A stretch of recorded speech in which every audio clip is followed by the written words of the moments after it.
Previous క్లాసెస్లో మనం physical features of India అనే టాపిక్ని చూస్తున్నాం. అందులో హిమాలయాస్ని కంప్లీట్ చేసాం. నెక్స్ట్ టాపిక్ వచ్చేసరికి నదరన్ ప్లెయిన్స్, ఉత్తర మైదానాలు అంటారు. వీటికే బృహత్ మైదానాలు అని చెప్పేసి, గ్రేట్ ప్లెయిన్స్ అని చెప్పేసి కూడా పేరు. వీటి యొక్క ఏర్పాటుకు సంబంధించి మనకి జాగ్రఫీలో 2 సిద్ధాంతాలు చెప్తారు. ఏంటివి? భూ అవినీతి సిద్ధాంతం, రెండోది సముద్ర తిరోగమన సిద్ధాంతం అంటారు. జియో సింక్లోనైన్ థియరీ. సెకండ్ వన్ వచ్చేసరికి recession of the sea theory అంటాం. ఏంటి జియో సింక్లోనైన్ థియరీ? దీన్ని ఎవరు ప్రపోజ్ చేశారంటే సుయాజ్ అనే వ్యక్తి ప్రపోజ్ చేశాడు. ఈయన ఏం చెప్తున్నాడంటే, నది పర్వత ప్రాంతాల్లో నుంచి వచ్చేటప్పుడు తనతో పాటుగా ఈ గులకరాలను, మట్టిని, కొన్ని రకాల ఇసుక రేణువులను తీసుకొస్తూ ఉంటుందంట. ఈ తీసుకొస్తున్న క్రమంలో తన యొక్క ఒడ్డున వీటి బరువును మోయలేక, నీటితో పాటు ప్రవాహ వేగం మోయలేక ఈ యొక్క మైదాన ప్రాంతంలోకి వచ్చినప్పుడు మేట వేస్తడం జరుగుతుంది. అంటే వాలు నుంచి, పర్వత ప్రాంతాల్లో వాలు ఎక్కువగా ఉంటుంది, మైదానంలోకి వచ్చేసరికి వాలు తక్కువగా ఉంటుంది. ఆ వాలు తక్కువగా ఉన్న ప్రాంతంలో వీటిని మేట వేస్తూ వస్తుంది. ఆ విధంగా మేట వేయటం వల్ల ఏర్పడ్డ మైదానాలే ఈ ఉత్తర మైదానాలు అంటున్నారు. అలా భారతదేశంలో ఏర్పాటైన మైదానాలకి ఉదాహరణగా ఏం చెప్తారంటే, ఈ గంగా మైదానాలు కానీ, పంజాబ్ హర్యానా మైదానాలు కానీ, బ్రహ్మపుత్ర మైదానాలు కానీ, ఈ 3 రకాల మైదానాలు మొత్తం కూడా ఈ భూ అవినీతి సిద్ధాంతం అనే సిద్ధాంతం ప్రకారం ఏర్పాటైనవి అని చెప్పేసి ఆయన ఉదాహరణ ఇస్తాడు. ఇది ఈ యొక్క మైదానాల ఏర్పాటుకు సంబంధించి. నెక్స్ట్ వచ్చేసరికి రిసెషన్ ఆఫ్ ది సీ, సముద్ర తిరోగమన సిద్ధాంతం.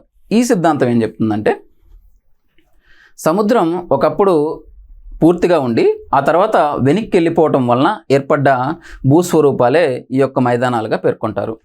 ఇక్కడ చూడండి, మీకు ఈ డయాగ్రామ్ చూస్తే మీకు ఒక ఐడియా వస్తుంది. ఇక్కడ చూడండి, ఈ హిమాలయ పర్వతాలు, ఈ ప్రాంతాల్లో నుంచి నది అనేది ఈ విధంగా ప్రవహిస్తూ వస్తుంది. ప్రవహిస్తూ వస్తున్న క్రమంలో కొన్ని రకాల గులకరాలను ఇక్కడ మేట వేయడం జరిగింది, నిక్షేపించడం జరిగింది. ఆ తర్వాత కొంత మట్టిని ఇక్కడ మేట వేయడం జరిగింది. దాని పక్కనే కొంత నూతన మట్టిని అనేది మేట వేస్తూ ఉంది. ఈ విధంగా ఏర్పాటైన ఈ యొక్క భూస్వరూపాలను ఏమన్నారంటే మైదానాలు అన్నారు. ఉత్తర భాగంలో ఉన్నాయి కాబట్టి వీటిని ఉత్తర మైదానాలు అన్నారు. పెద్దగా ఉండటం చేత వీటిని గ్రేట్ మైదానాలు అన్నారు. నిక్షేపణం చేత జరుగుతుంది కాబట్టి వీటిని అగ్రిడేషన్ మైదానాలు అన్నారు. అగ్రిడేషన్ ప్లెయిన్స్ అని చెప్పేసి పిలుస్తాం. అది జియో సింక్లోనైన్ థియరీ చెప్పేది. ఎవరు ప్రపోజ్ చేశారంటే సుయాజ్ ప్రపోజ్ చేశాడు. సెకండ్ వన్ వచ్చేసరికి recession of the sea theory, సముద్ర తిరోగమన సిద్ధాంతం అంటారు. అంటే దీంట్లో ఏం చెప్తుందంటే, సముద్రం ఒకప్పుడు ఇక్కడ వరకు ఉండేదంట. ఈ ప్రాంతం అనేది కూడా మొత్తం కూడా సముద్రం అనేది వెనక్కి వెళ్ళిపోవటం వల్ల ఏర్పాటైన భూభాగమే, భూస్వరూపమే ఈ యొక్క మైదానం అని చెప్పేసి పేర్కొంటున్నాడు. దీనికి ఎగ్జాంపుల్గా ఏం చెప్తారంటే, భారతదేశంలో ఉన్న రాజస్థాన్లోని తార్ ఎడారి, దానికే మనం రాజస్థాన్ ప్లెయిన్ అనొచ్చుగా, రాజస్థాన్ మైదానాన్ని ఉదాహరణగా చెప్తారు. అదే జియో సింక్లోనైన్ థియరీకి గంగా మైదానం, పంజాబ్ హర్యానా మైదానం, బ్రహ్మపుత్ర మైదానం. అయితే వీటి యొక్క పొడవుగా చూసినట్లయితే, ఈ ఉత్తర మైదానాల యొక్క పొడవుగా చూసినట్లయితే 3400 కిలోమీటర్ల పొడవున ఇవి విస్తరించి ఉన్నాయి. వీటి వెడల్పును కానీ చూసినట్లయితే రాష్ట్రాల వారీగా చేంజ్ అవుతూ ఉంటాయి. ఫర్ ఎగ్జాంపుల్, పంజాబ్లో కానీ చూసినట్లయితే 500 కిలోమీటర్లు విస్తరించి ఉన్నాయి. అదేవిధంగా ఉత్తరప్రదేశ్లో కానీ చూసినట్లయితే, అలహాబాద్ ఆ ప్రాంతంలో కానీ చూసినట్లయితే 280 కిలోమీటర్లు ఉంది. అదే నువ్వు బీహారు, వెస్ట్ బెంగాల్ ఈ ప్రాంతాల్లోకి వచ్చేసరికి వీటి యొక్క వెడల్పు అనేది 200 కిలోమీటర్లు ఉంది. అదే అస్సాం ప్రాంతంలోకి వెళ్ళేసరికి, వీటిని బ్రహ్మపుత్ర మైదానాలు ఉంటాయి కదా, ఈ అస్సాం ప్రాంతంలోకి వెళ్ళేసరికి 90 కిలోమీటర్లు మాత్రం వెడల్పు కలిగి ఉన్నాయి అన్నమాట. వీటి యొక్క ఏర్పాటు ఏ విధంగా జరిగిందని చెప్తున్నాం? ప్రధానంగా మనకి ఉత్తర భారతదేశంలో 3 నదులు కనిపిస్తాయి. ఏంటవి? ఒకటి వచ్చేసరికి సింధు రివర్, సింధు నది. 2 గంగా నది. 3 వచ్చేసరికి బ్రహ్మపుత్ర నది. అంతేనా? ఈ 3 నదులు, వాటి యొక్క ఉపనదుల యొక్క నదీ నిక్షేపాల చేత ఏర్పాటైనవే ఈ యొక్క ఉత్తర మైదానాలు. ఏమంటున్నారు? నదీ నిక్షేపాలు. అవే కదా ఆయన కూడా, సుయాజ్ కూడా చెప్పింది. నది తీసుకొస్తున్నప్పుడు గులకరాళ్ళు, మట్టి, ఇసుక రేణువులు అన్నీ కలిసి మేట వేయటం వల్ల ఏర్పాటైనవే ఈ యొక్క ఉత్తర మైదానాలు అని చెప్పేసి ఆయన చెప్పారు. మనం అదే చెప్తున్నాం. సింధు నది కానీ, గంగా నది కానీ, బ్రహ్మపుత్ర మైదానాలు కానీ, వీటి వల్ల వీటి యొక్క నదీ నిక్షేపాల చేత ఏర్పాటైనవే ఈ యొక్క ఉత్తర మైదానాలని. ఇది ఉత్తర మైదానాలకు సంబంధించి పరిచయము. వీటిని, ఈ ఉత్తర మైదానాలని 2 రకాలుగా డివైడ్ చేసి చదువుతాం అన్నమాట. ఒకటి ఫిజియోగ్రఫిక్ డివిజన్ ఏంటో చూస్తాము, తర్వాత రీజనల్ డివిజన్ ఏంటి అనేది చూస్తాం. భౌగోళికంగా వీటి యొక్క విభజన ఏంటి, తర్వాత అదేవిధంగా ప్రాంతీయంగా వీటి యొక్క విభజన ఏంటి అనేది చదవాలి. ముందు భౌగోళికంగా చూసినట్లయితే మొదటిది మనం ఆల్రెడీ జియోసింక్లైన్ థియరీలో ఏమని చదివాము, నది వస్తున్న క్రమంలో కొన్ని రకాల గులకరాలను మేట వేయటం జరుగుతుంది అన్నారు కదా. ఈ విధంగా గులకరాలతో కూడిన ఈ భాగాన్ని ఏమని పిలిచారంటే బాబర్ అన్నారు. మీరు చిన్నప్పుడు స్కూల్ బుక్స్లో 9th క్లాస్లో చదువుంటారనమాట. బాబర్, టెరాయ్, బంగర్, కాదర్ అని చెప్పేసి. అవేంటి? మైదానంలో ఉండే భూస్వరూపాలు, మైదానంలో ఉండే వివిధ రకాల భూస్వరూపాలు అనమాట. ఈ బాబర్ అనేవి ఈ గులకరాలతో కూడిన నిక్షేపం అనమాట. వాటి యొక్క ఫీచర్స్ ఏంటో చూద్దాం. వీటి యొక్క లక్షణాలు కానీ చూసినట్లయితే ఈ ప్రాంతం మొత్తం కూడా గులకరాలతో ఉంటుంది. ఎప్పుడైతే గులకరాలతో ఉందో ఇది వ్యవసాయానికి పనికిరాదు. అంతేకాకుండా ఇక్కడ ఎత్తైన మొక్కలు పెరుగుతాయి, అంటే చిన్న చిన్న గడ్డి మొక్కలు అనేవి పెరుగుతూ ఉంటాయి అన్నమాట. ఈ గడ్డి మొక్కలు పెరగటం వలన ఇది మొత్తం కూడా పశుపోషణకు అనుకూలంగా ఉండటం చేత ఇక్కడ నివసించే గూర్జర అనే తెగ, ఈ ట్రైబ్స్ వాళ్ళు పశుపోషణ చేస్తూ జీవనాన్ని గడుపుతూ ఉంటారు. వీటి యొక్క విస్తీర్ణంగా చూసినట్లయితే 6 నుంచి 16 కిలోమీటర్లు ఉంటుంది. 16 కిలోమీటర్ల పొడవున ఇవి విస్తరించి ఉన్నాయి. ఓకేనా?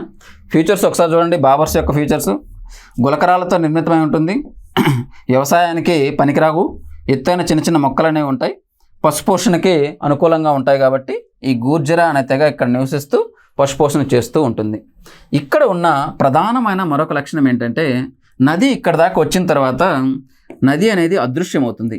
అదేంటి నది అదృశ్యం అవటం ఏంటి అంటే, భూమి మీద ప్రవహించకుండా లోపలికి వెళ్ళి ప్రవహిస్తుంది. భూమి మీద తక్కువ మోతాదులో ప్రవహిస్తూ భూమి లోపలికి వెళ్ళి భూమి పొరల్లో గుండా ప్రవహిస్తూ ఉంటుంది. తర్వాత నెక్స్ట్ వన్ వచ్చేసరికి, అలా ప్రవహించే నది ఈ ప్రాంతంలోకి వచ్చేసరికి పైకి ఉద్భవిస్తుంది. అంటే అడుగుతాడు క్వశ్చను, ఏ ప్రాంతంలో నది అనేది అదృశ్యమవుతుంది అంటారు. బాబర్ మైదానాల్లో నది అనేది అదృశ్యమవుతుంది.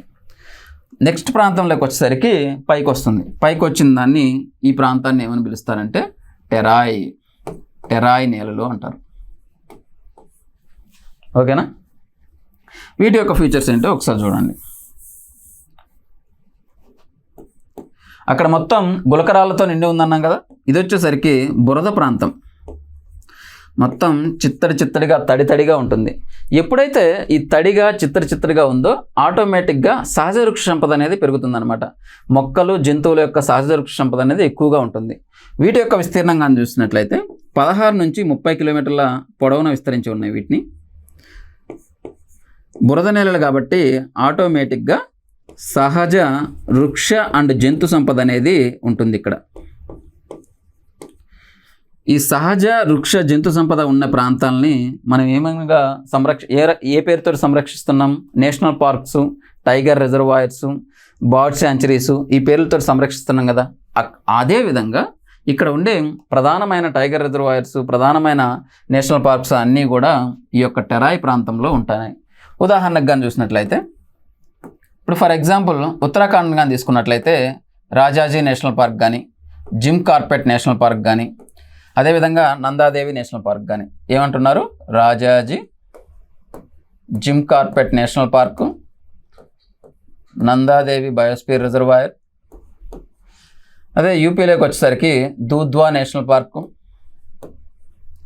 వెస్ట్ బెంగాల్ ప్రాంతంలోకి వచ్చేసరికి జలదపారా నేషనల్ పార్కు. అదే మనం అస్సాం తీసుకున్నట్లయితే Manas national park, Kaziranga national park, Orang national park, ఇలా చాలా ఉన్నాయన్నమాట. ఆ టెరాయ్ ప్రాంతం మొత్తం కూడా అలా విస్తరించి ఈ యొక్క సహజ వృక్ష సంపద, జంతు సంపదతో ఉంది. ఎప్పుడైతే సహజ వృక్ష సంపద ఉంటుందో ఆటోమేటిక్గా అక్కడ జీవులు అనేవి సంరక్షించబడతాయి. కాబట్టి ఆ నేషనల్ పార్క్స్ ద్వారా మనం సంరక్షించడం జరుగుతుందన్నమాట. ఎవరు సంరక్షిస్తారు వీటిని? IUCN వాళ్ళు సంరక్షిస్తారు. ఆ డేటాను రిలీజ్ చేస్తుంది. ఇది రెడ్ డేటా బుక్ అని చెప్పేసి, అంతరిక్షపోతున్న జాతులు ఏంటి అని చెప్పేసి. మన ఎన్విరాన్మెంట్ అనే టాపిక్ కూడా మాట్లాడదాము. ఆ టాపిక్ మాట్లాడేటప్పుడు దాన్ని డిస్కస్ చేద్దాం.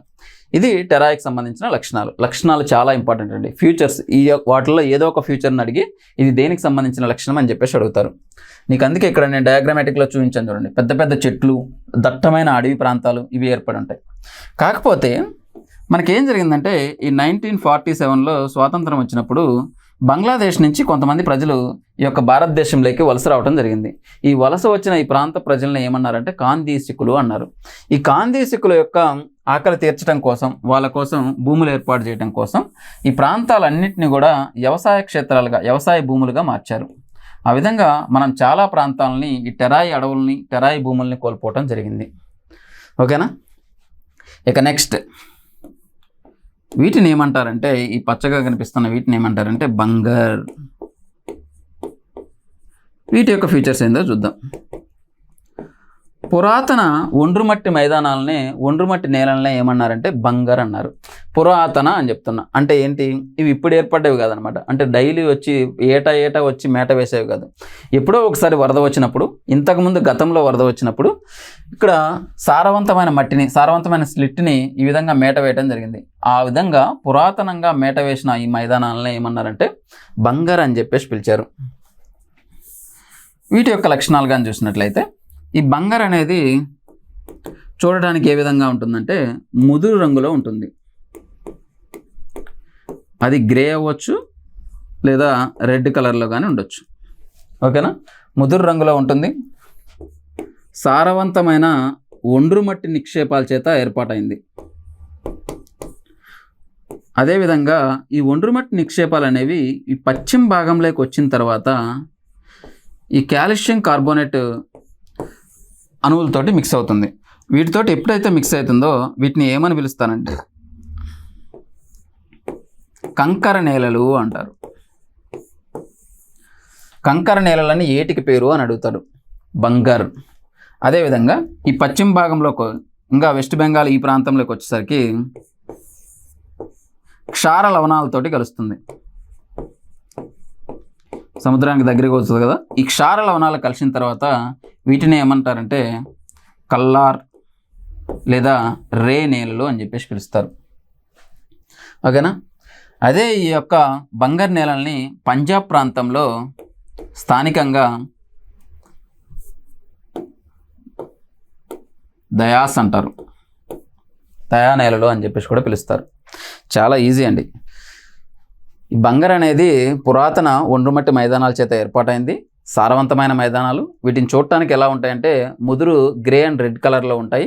ఇక్కడ పశ్చిమ భాగాన ఈ పశ్చిమ ప్రాంతాల్లో ఏమవుతుందంటే కాల్షియం కార్బోనేట్తో మిక్స్ అవ్వడం వలన ఆ నేలని కంకర నేలలు అని పిలుస్తారు.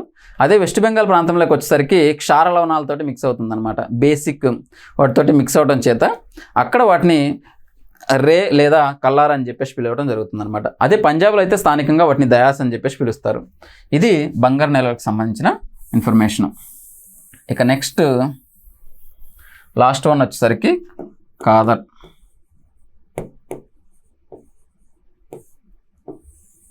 ఈ కాదర్ ఏంటంటే నూతన ఒండ్రుమట్టి మైదానాల చేత ఏర్పాటు చేయడం జరుగుతుంది. ఎలా, ఈ ప్రతి సంవత్సరం కూడా ఏటా కూడా వరదలు రావడం అనేది జరుగుతుంది. ఈ ఏటా వరదలు రావడం వల్ల ఆ మట్టి అనేది మొత్తం కూడా ఇక్కడ దాంతో తీసుకొచ్చే ఆ స్లాట్ మొత్తాన్ని కూడా ఈ విధంగా ప్రతి సంవత్సరం ఇక్కడ మేట వేస్తూ ఉంటుంది. ఇట్లా మేట వేయటం వల్ల ఈ ప్రాంతాలు అనేవి ఏర్పడ్డాయి అన్నమాట. ఈ ప్రతి సంవత్సరం మేట వేయటం వల్ల ఏర్పడటం వల్ల ఇవి చాలా సారవంతంగా ఉండి సాంద్ర వ్యవసాయానికి అనుకూలంగా ఉంటాయి. ఇంటెన్సివ్ అగ్రికల్చర్ అంటారు.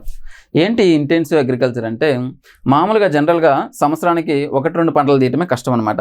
ఎప్పుడైతే ఈ ప్రతి సంవత్సరం ఈ మేట వేస్తూ ఉందో సాంద్ర వ్యవసాయం అంటే దీంట్లో ఆల్మోస్ట్ 3 నుంచి 4 పంటలు తీయచ్చు. 3 పంటల దాకా తీస్తూ ఉండొచ్చు అనమాట ఇంటెన్సివ్ అగ్రికల్చర్. ఇప్పుడు నీకు గ్రీన్ రెవల్యూషన్ వచ్చినప్పుడు కూడా ఏం జరిగింది, ఎక్కడైతే ఈ నదీ ప్రాంతాలు ఉన్నాయో అందుకనే పంజాబ్లో లుధియానా, ఈ ప్రాంతాల్లో పాటియాలా, ఈ ప్రాంతాల్లో ఎక్కువగా సక్సెస్ అయింది గ్రీన్ రెవల్యూషన్ అనేది. అదేవిధంగా ఆంధ్రప్రదేశ్లో కానీ తీసుకున్నట్లయితే గోదావరి డెల్టా కానీ, తమిళనాడులో తీసుకున్నట్లయితే తంజావూరు డెల్టా కానీ, ఆ ప్రాంతాల్లో ఎక్కువగా సక్సెస్ అయింది ఈ ఇంటెన్సివ్ అగ్రికల్చర్ అనేది. కారణం ఏంటి, ఆ సారవంతం అనేది, నేల యొక్క సారవంతం అనేది ఎన్ని పెస్టిసైడ్స్ వాడినా, హై ఈల్డ్ సీడ్స్ వాడినా కూడా సారం అనేది తగ్గలేదు. కారణం నది అనేది ప్రతి ఏటా నిక్షేపణ చేస్తూ వచ్చింది. అలా ఏర్పడ్డ భూములే ఈ సారవంతమైన భూములనే ఏమన్నానంటే కాదర్ అన్నారు. ఈ కాదర్ అనేవి సాంద్ర వ్యవసాయానికి అనుకూలంగా ఉంటాయి. అయితే ఈ మైదానాలన్నింటిలో కల్లా భారతదేశంలో అత్యధికంగా విస్తరించి ఉన్న మైదానాలు ఏంటంటే బంగర్ మైదానాలు, బగార్ మైదానాలనే ఉన్నాయి. ఇవే కాకుండా మనం నదీ స్వరూపాన్ని కానీ చూసినట్లయితే ఈ నదీ స్వరూపంలో మరొక రకమైన భూస్వరూపం అనేది ఏర్పాటవుతుంది. అదేంటంటే డెల్టా అంటారు. ఏంటో చూద్దాం. ఇప్పుడు నీకు జనరల్గా గంగానది అనుకోండి, ఇది అలకనంద, గోమతి ఇట్లా వచ్చిన తర్వాత ఈ నది సముద్రంలో కలిసే ముందుగా ఇట్లా విడిపోతుంది. ఇట్లా విడిపోయిన వీటిని ఏమన్నా అంటే రివర్ డిస్ట్రిబ్యూటర్స్ అన్నారు. రివర్ డిస్ట్రిబ్యూటర్స్ అని చెప్పేసి పిలిచారనమాట. ఈ రివర్ డిస్ట్రిబ్యూటర్స్ మధ్యలో ట్రయాంగిల్ షేప్లో ఏర్పడే ఈ భూభాగాలని, ఈ ద్వీపాలని ఏమని పిలిచారంటే డెల్టా అని పిలుస్తారు. ఇది డెల్టా అండి. మనకి ఫిజికల్ డివిజన్లో మనం ఏమేమి ప్రాంతాలను చూసాము ఇక్కడ చూడండి. మొదట ఉన్నదాన్ని బావర్ అన్నారు, సెకండ్ టెరాయి, తర్వాత థర్డ్ వన్ వచ్చేసరికి బంగర్, ఫోర్త్ వన్ వచ్చేసరికి కాదర్, లాస్ట్ ఈ ప్రాంతాలని, ఈ ట్రయాంగిల్ షేప్లో ఉన్న ఈ ప్రాంతాలను ఏమని పిలిచారు? డెల్టా. ఇది ఫిజియోగ్రఫిక్ డివిజన్. ఓకేనా? మైదానాల యొక్క భౌగోళిక విభజన చూసాం. ఇక నెక్స్ట్ వచ్చేసి రీజనల్ డివిజన్ ఏంటో చూద్దాం. ప్రాంతీయ విభజన అంటే ఏంటో చూద్దాం. ఈ ప్రాంతీయంగా మనం ఈ మైదానాలని 4 రకాలుగా విభజించాము. ఆల్రెడీ నేను మాట్లాడాను ఇంతకు ముందుగా. పంజాబ్ హర్యానా మైదానాలు, అదేవిధంగా గంగా మైదానాలు, బ్రహ్మపుత్ర మైదానాలు, రాజస్థాన్ మైదానాలు అని చెప్పేసి 4 రకాలుగా డివైడ్ చేయడం జరిగింది. ఫస్ట్ వన్ వచ్చేసరికి పంజాబ్ హర్యానా మైదానాలు. చూడండి, ఈ పంజాబ్ హర్యానా మైదానాలు వేటి వల్ల ఏర్పడ్డాయంటే సింధు మరియు దాని యొక్క ఉపనదుల చేత ఏర్పాటైనవి. సింధు నది, దాని యొక్క ఉపనదులు, ట్రిబ్యూటరీస్. ఈ ట్రిబ్యూటరీస్ వల్ల ఏర్పడ్డ మైదానాలనే ఏమన్నారంటే పంజాబ్ హర్యానా మైదానాలు అన్నారు. అయితే ఇప్పుడు ఇది సింధు స్ట్రీమ్ అనుకుంటే ఇది జీలం యొక్క స్ట్రీమ్ చెప్తాం. ఫర్ ఎగ్జాంపుల్ ఇది సింధు, ఇది జీలం అనుకోండి. ఈ రెండింటి మధ్య ఏర్పడే ఈ భూభాగాన్ని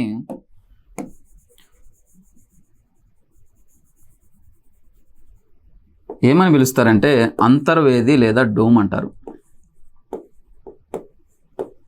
అంతర్వేది లేదా దోబ్. దోబ్ అని చెప్పేసి పిలుస్తారు. ఏంటి అంతర్వేది లేదా దోబ్ అంటే? నేను ప్రీవియస్గా మీకు ఏమని చెప్పానంటే ఈ రివర్ సిస్టంలో భాగంగా డెల్టా, దోబ్ అని చెప్పేసి ఉన్నాం. ఈ డెల్టాకు కూడా ఇదే విధంగా ఏర్పడ్డది, కానీ చిన్న డిఫరెన్స్ ఉందండి. మీరు చూడండి, ఇప్పుడు ఇట్లా ఇది గంగా స్ట్రీమ్ అనుకోండి, ఇది వచ్చేసరికి యమునా స్ట్రీమ్ అనుకోండి. ఈ గంగా స్ట్రీమ్, యమునా స్ట్రీమ్ అనేది వెళ్ళి దీంట్లో కలుస్తుంది. దీంట్లో భాగంగా ఈ ప్రాంతం మొత్తం కూడా మైదాన ప్రాంతంగా ఏర్పడుతుంది మేట వేయటం వల్ల. ఇట్లా ట్రిబ్యూటరీస్ వల్ల ఏర్పడితేనేమో దాన్ని దోబ్ అని పిలుస్తాం. ఓకేనా? అర్థమైందా? అదే అలా కాకుండా వీటిని ఏంటి రివర్ డిస్ట్రిబ్యూటర్స్. చివరికి నది అనేది ప్రవహిస్తూ వెళ్ళిన తర్వాత వాటి యొక్క బరువు మోయలేక సముద్రంలో కలిసే ముందుగా అవి చిన్న చిన్న పాయలుగా చీలిపోతాయి. ఆ చిన్న చిన్న పాయల మధ్యలో ఏర్పడ్డ త్రిభుజాకారపు భూభాగాలను ఏమన్నారు? డెల్టాలు అన్నారు. కానీ ఇక్కడ వచ్చేసరికి గంగా యమునా నది మధ్య, అంటే 2 ఉపనదులు లేదంటే మెయిన్ స్ట్రీమ్లో కలిసే ఉపనదుల మధ్య ఏర్పడ్డ సారవంతమైన ప్రాంతాలను ఏమంటున్నారు? అంతర్వేది లేదా దోబ్ అని పిలుస్తున్నారు. అవే భూస్వరూపాలని మనం ఇక్కడ ఈ యొక్క పంజాబ్ హర్యానా మైదానాల్లో మనం చూడవచ్చు అనమాట. ఏమని చెప్పాను? సింధు దాని యొక్క ఉపనదుల మధ్య ఏర్పడ్డ సారవంతమైన భూభాగాలనే ఏమంటారు స్థానికంగా? అంతర్వేది లేదా దోబ్ అని చెప్పేసి పిలుస్తారు.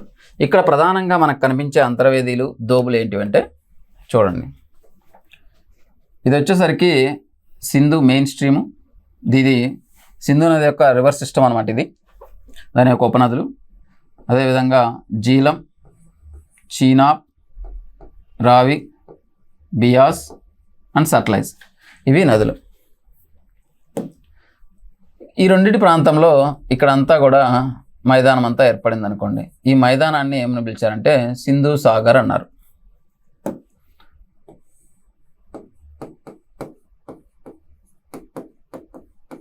సింధు సాగర్ దోబ్.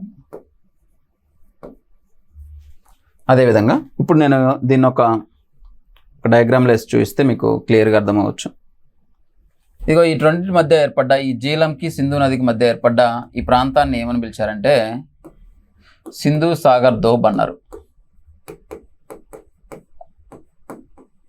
సింధు సాగర్ అంతర్వేది లేదా సింధు సాగర్ దోబ్ అని చెప్పేసి ఉన్నారు. ఇక్కడ నుంచి ఈజీగా ఉంటుంది చూడండి. ఈ జీలం చీనాబ్ మధ్య ఉన్న వీటిని ఏమన్నారంటే చాజ్ దోబ్ అని చెప్పేసి పిలుస్తారు. అదే జీలం రావి మధ్య ఉన్న వీటిని రాఖీ దోబ్ అని చెప్పేసి పిలుస్తారు, లేదంటే రాచాయ్. తర్వాత రావి బియాస్కి మధ్య ఉన్న వాటిని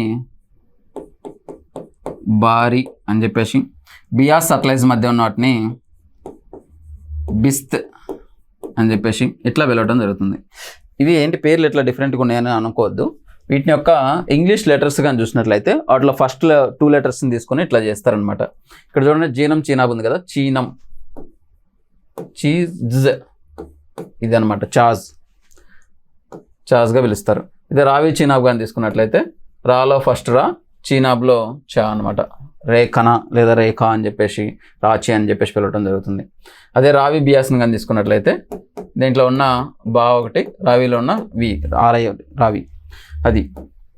నెక్స్ట్ బియాస్ సట్లైజ్ని కానీ తీసుకున్నట్లయితే ఇవి బిస్త్, ఇక్కడ బి ఎస్టిఎస్, సట్లైజ్లో ఉన్న ఎస్త్, వీటిని దోప్స్ అని చెప్పేసి పిలవటం జరుగుతుంది. సింధు సాగర్, చాజ్, రాఖన, బారి, బిస్త్ ఇవి ఇక్కడ ఏర్పరిచే దోబులు అనమాట. ఇక్కడ చూడండి. అయితే మనకి ఇక్కడ ప్రవహించే మరొక నది ఉంటుంది, దీని పేరు గగ్గర్. దీన్నే పురాణాల్లో సరస్వతి రివర్ అని చెప్పేసి కూడా పిలుస్తారనమాట. ఈ గగ్గర్ రివర్ అనేది ఇంతకుముందు యమునా నదికి ఉపనదిగా ఉండేది. అయితే ఈ యమునా నది పూర్వం ఎలా ఉండేదంటే సింధు నదికి ఉపనదిగా ఈ వాయువ్యం వైపు ప్రవహిస్తూ ఉండేదన్నమాట. కొన్ని రోజుల తర్వాత తన దిశను మార్చుకొని అది గంగా నది యొక్క ఉపనదిగా మారటం జరిగింది. ఎప్పుడైతే గంగా నది యొక్క ఉపనదిగా మారిందో ఈ గగ్గర్ రివర్లో సరిపడినంత వాటర్ లేక మధ్యలోనే అదృశ్యమవుతూ ఉంది. మధ్యలోనే అదృశ్యమయ్యి అంతఃస్థలీయ నదిగా పేరొందుతూ ఉందన్నమాట. అంటే కొంతకాలం మాత్రమే, కొన్ని రోజులు మాత్రమే అందులో వాటర్ ఉంటున్నాయి. ఆ వాటర్ వల్ల అందులో నుంచి సట్లైజ్కి మధ్య ఉన్న ఈ ప్రాంతం వద్ద ఏర్పడిన మైదానాలని ఏమని పిలుస్తారంటే మాల్వా మైదానాలు అంటారు. Very very important, last time group 1లో బిట్ అది, రైటా. ఇది పంజాబ్, హర్యానా మైదానాలు. వీటిని స్థానికంగా బేర్స్ అని, దయా అని చెప్పేసి కూడా పిలవటం జరుగుతుంది. ఓకేనా, ఇది పంజాబ్ హర్యానా మైదానాలకు సంబంధించి. ఇక నెక్స్ట్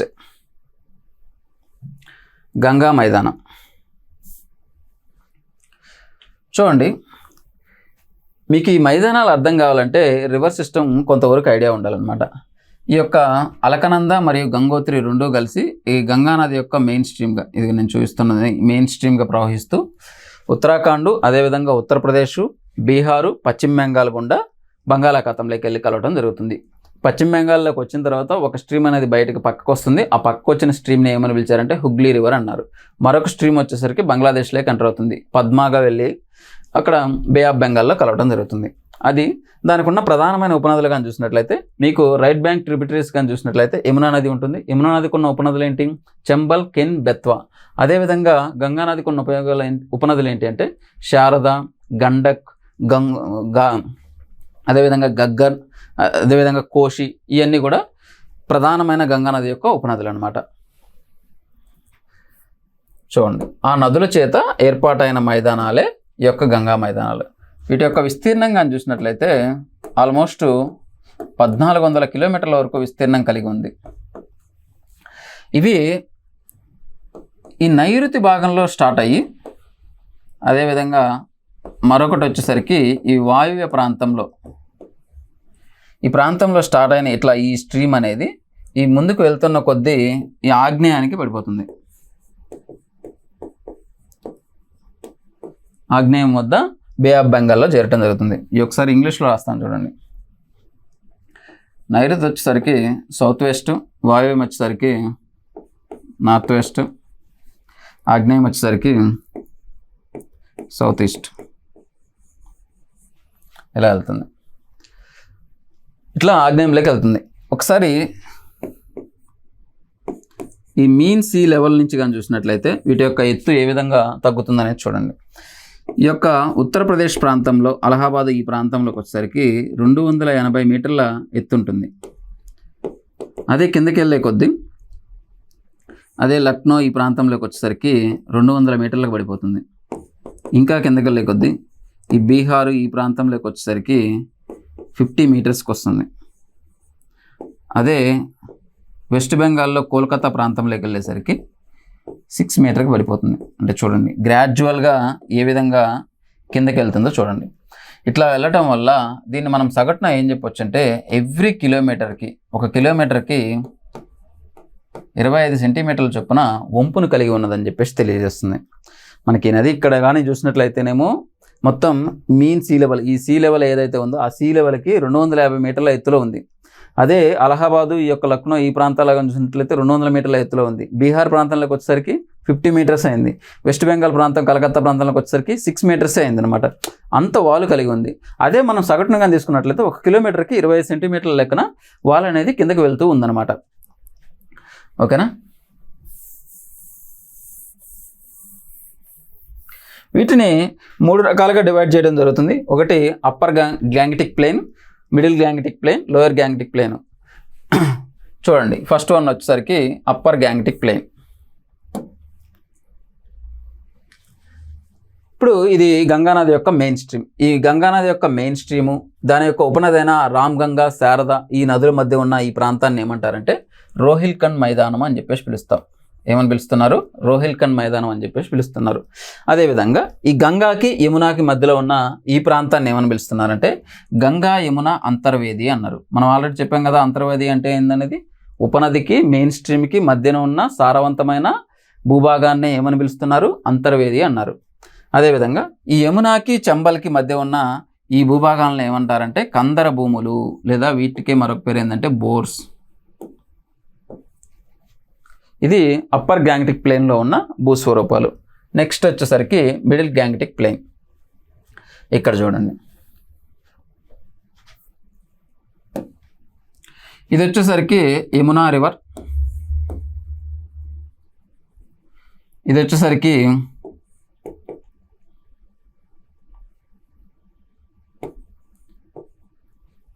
సోన్ రివర్, అదేవిధంగా ఇక్కడ వచ్చేసరికి దామోదర్. దీని యొక్క ఉపనదులు కూడా ఉన్నాయి, మయూరాక్షి అని చెప్పేసి అవన్నీ ఉంటాయి. వాటి యొక్క ఉపనదులు అన్నీ కలిసి అక్కడ ఉంటాయి అన్నమాట. ఈ యొక్క యమునా నది, ఇక్కడ చంబల్, కెన్, బెత్వా కూడా ఉంటాయి. వాటి యొక్క మధ్య కానీ ఈ సోన్ నదికి మధ్య ఉన్న ఈ ప్లెయిన్స్ మొత్తాన్ని ఏమని పిలిచారంటే మీర్జాపూర్ ప్లెయిన్స్ అని చెప్పేసి అన్నారు. మీర్జాపూర్ మైదానాలు అని చెప్పేసి పిలుస్తున్నాం. అదేవిధంగా ఈ సోన్ నదికి మరియు దామోదర్ నదికి మధ్య ఉన్న ఈ విస్తరించి ఉన్న ఈ మైదానాల మొత్తాన్ని ఏమని పిలుస్తున్నారంటే మగధ మైదానాలు అంటున్నారు. ఎందుకు అట్లా పిలుస్తున్నారు? ఈ మగధ రాజగృహం లేదా గిరివజ్రాన్ని రాజధానిగా చేసుకొని ఈ ప్రాంతంలో ఈ సామ్రాజ్యం అనే దాన్ని విస్తరించడం జరిగింది. ఇటు యొక్క పురాతన పేర్ల ప్రకారం, వాటికి అక్కడ ఇంపార్టెన్స్ ఉన్న ప్లేసెస్ ప్రకారం వాటిని ఆ పేర్లతో పిలవడం జరుగుతుంది అనమాట. వీటిని మగధ మైదానాలు అంటారు. పేర్లు చాలా ఇంపార్టెంట్ అండి. ఏ నదుల మధ్య విస్తరించి ఉన్న మైదానాలు ఏంటి అని అడుగుతాడు అనమాట. అదేవిధంగా మీరు ఇక్కడ చూసినట్లయితే ఈ యొక్క గాగ్రా లేదా కర్నాలి రివర్, ఈ కర్నాలి రివర్కి అదేవిధంగా ఈ కోషి రివర్కి ఈ మధ్య ఉన్న ఈ ప్రాంతాన్ని ఏమంటారంటే అవధ్ మైదానం అని చెప్పేసి పిలవటం జరుగుతుంది. అదేవిధంగా ఈ కోషికి తీస్తా నదికి మధ్య ఉన్న మైదానాన్ని ఏమని పిలుస్తారంటే మిథులా మైదానం అని చెప్పేసి పిలవటం జరుగుతుంది. మరొకసారి రిపీట్ చేస్తాను చూడండి. యమునా నదికి అదేవిధంగా చంబల్, సేన్ నదికి వీటి నదుల మధ్య నుంచి సోన్ నదికి మధ్య ఉన్న ప్రాంతాన్ని ఏమో మీర్జాపూర్ మైదానాలు అంటారు. అదే సోన్ నదికి దామోదర్ నదికి మధ్య ఉన్న ప్రాంతాన్ని ఏమో మగధ మైదానాలు అంటారు. గాగ్గర్ నదికి కోసి నదికి మధ్య ఉన్న ప్రాంతాన్ని అవధ్ మైదానాలు అంటారు.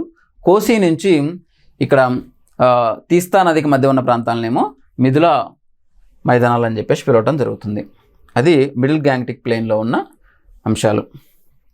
ఇక next one lower Gangetic plain. ఇక్కడికి వచ్చేసరికి ఏమవుతుందంటే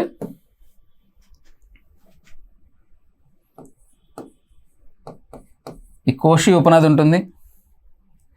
ఈ గంగా నది వెస్ట్ బెంగాల్లోకి వచ్చిన తర్వాత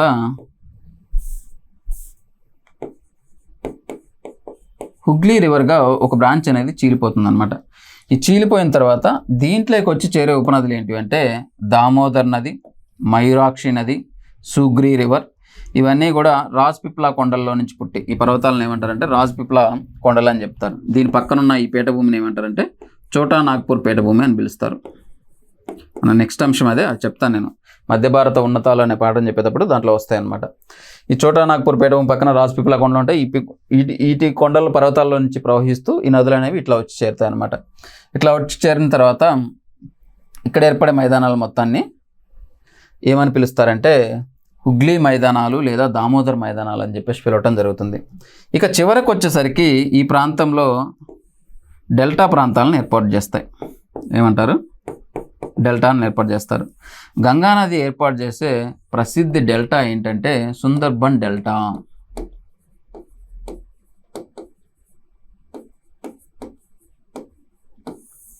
చాలా ఫేమస్ అండి, వెరీ వెరీ ఇంపార్టెంట్. గంగానది ఏర్పాటు చేసే డెల్టా ఏంటి? డెల్టాని ఏమని పిలుస్తారు? సుందర్బన్ డెల్టా అంటారు.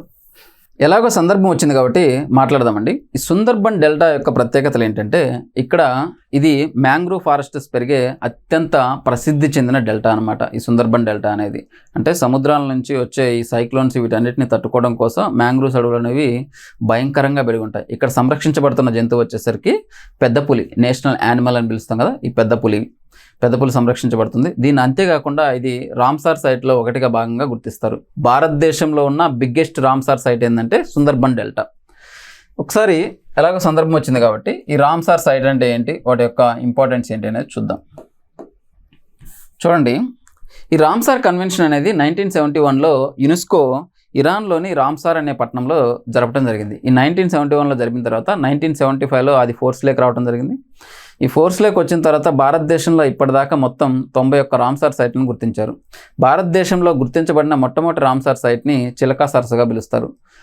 అంతేకాకుండా ఈ రామ్సార్స్ అనేవాళ్ళు ఒక రికార్డ్ని మెయింటైన్ చేయడం జరుగుతుంది. ఆ రికార్డ్ని ఏమంటారంటే మాంట్రెక్స్ రికార్డ్ అంటారు. ఈ మాంట్రెక్స్ రికార్డులో గతంలో చిలకా సరస్సు ఉండేది.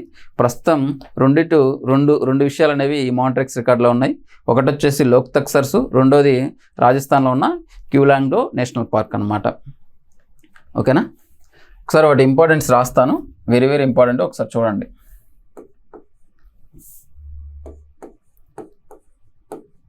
(1971లో ఇరాన్లోని రామ్సార్ అనే ప్రాంతంలో ఈ యొక్క రామ్సార్ కన్వెన్షన్ అనేది జరిగింది. ఓకేనా? అయితే ఎప్పుడు ఫోర్స్ లేక్ వచ్చిందంటే 1975లో నుంచి ఫోర్స్ లేక్ రావడం జరిగింది. ఎవరు దీన్ని ఏర్పాటు చేశారంటే యునెస్కో ఏర్పాటు చేసింది. ఈ రామ్సార్ అనేది ఇరాన్లో ఒక పట్టణం. ఏ రోజు జరిగింది? ఇది February 2న జరిగింది.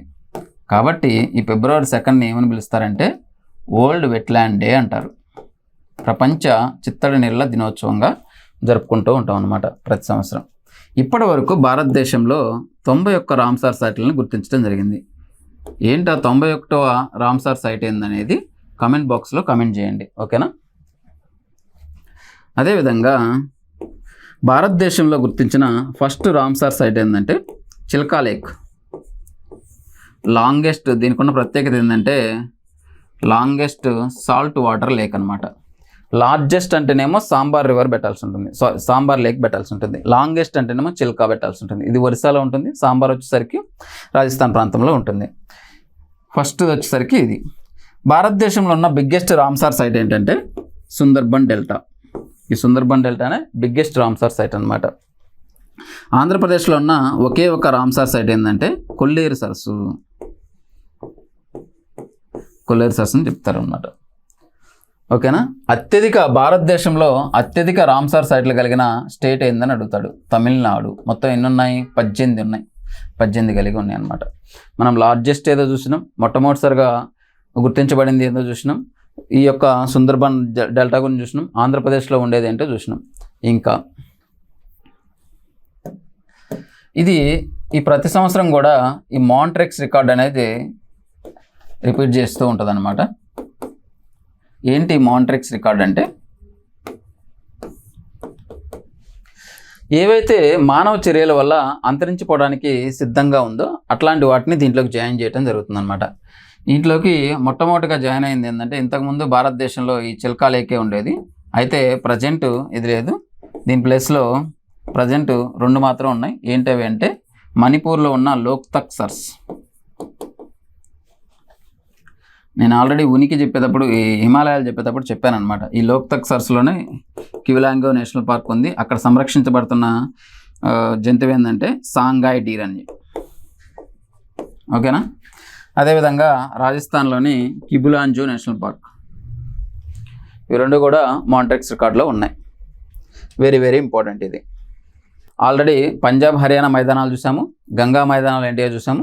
ఇక నెక్స్ట్ రాజస్థాన్ ప్లేన్స్, ఇవి చూడండి.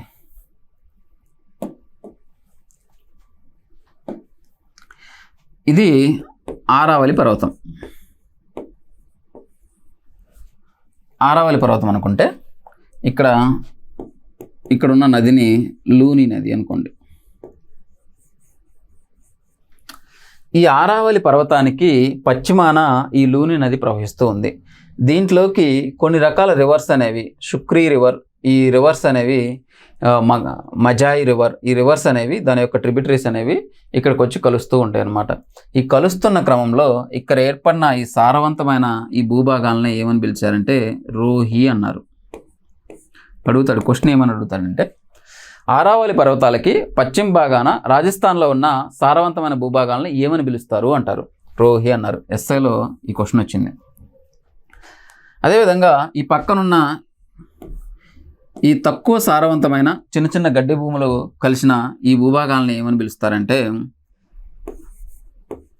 రాజస్థాన్ బగార్ అన్నారు.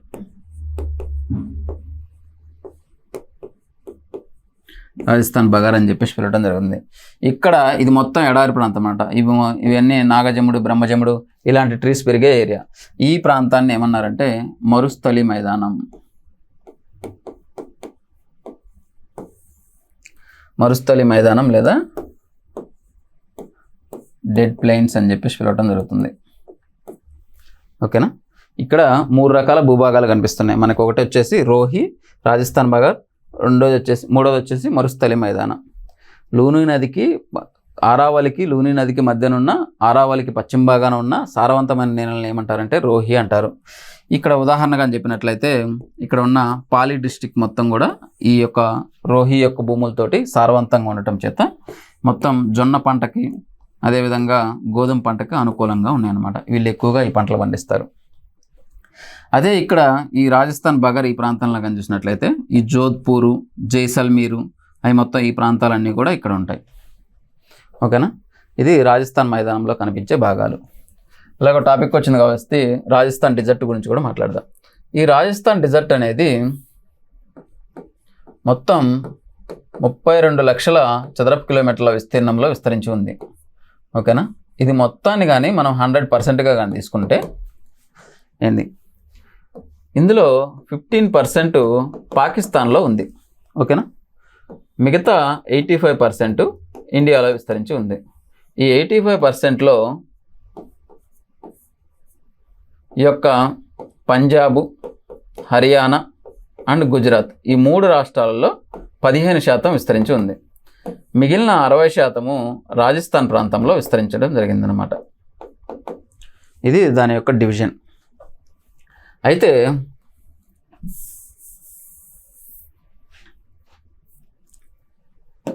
ఈ యొక్క మైదానంలో మనం కానీ చూసినట్లయితే 2 రకాల భూస్వరూపాలు అనేవి కనిపిస్తాయి.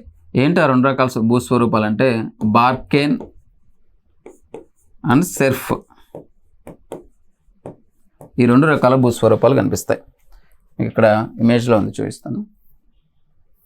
ఇక్కడ చూడండి, ఈ బ్రహ్మపుత్ర నది అనేది ఇక్కడ ఈ మానస సరోవర్ అనే ప్రాంతం దగ్గర పుట్టి ఇట్లా ఈ యొక్క ఈశాన్య రాష్ట్రాల్లో అరుణాచల్ ప్రదేశ్ రాష్ట్రంలో గుండా అస్సాంలో ప్రవహించి అదేవిధంగా మేఘాలయలో గుండా బంగ్లాదేశ్లోకి వచ్చిన తర్వాత గంగానదితో కలిసి సముద్రంలోకి వెళ్ళటం జరుగుతుంది.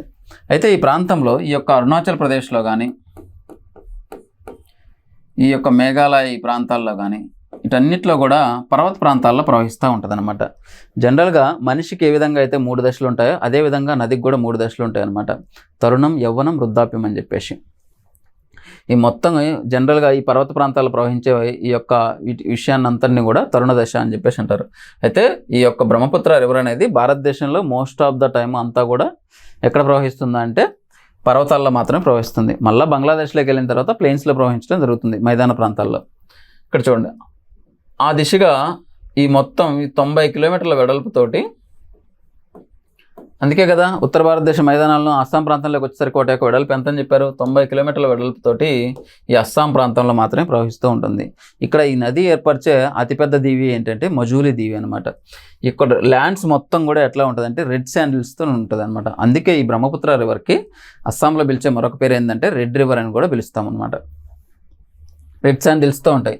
కానీ వీటి యొక్క పర్వతం ఇట్లా వాల్ అమ్మిటి ఏర్పడి ఉంటాయి. ఇక్కడ ఈ మొత్తం కూడా ఏవైతే ఉన్నాయో ఈ వాల్స్ మీద ఉన్నాయి ఈ మొత్తం కూడా టీ తోటలకు ప్రసిద్ధి. ఈ కింద ఉన్న ఈ భూభాగాలంతా కూడా జనపనారకు ప్రసిద్ధి. అంతేకాకుండా ఈ మైదానాల్లో సహజ చమురు, ముడి చమురు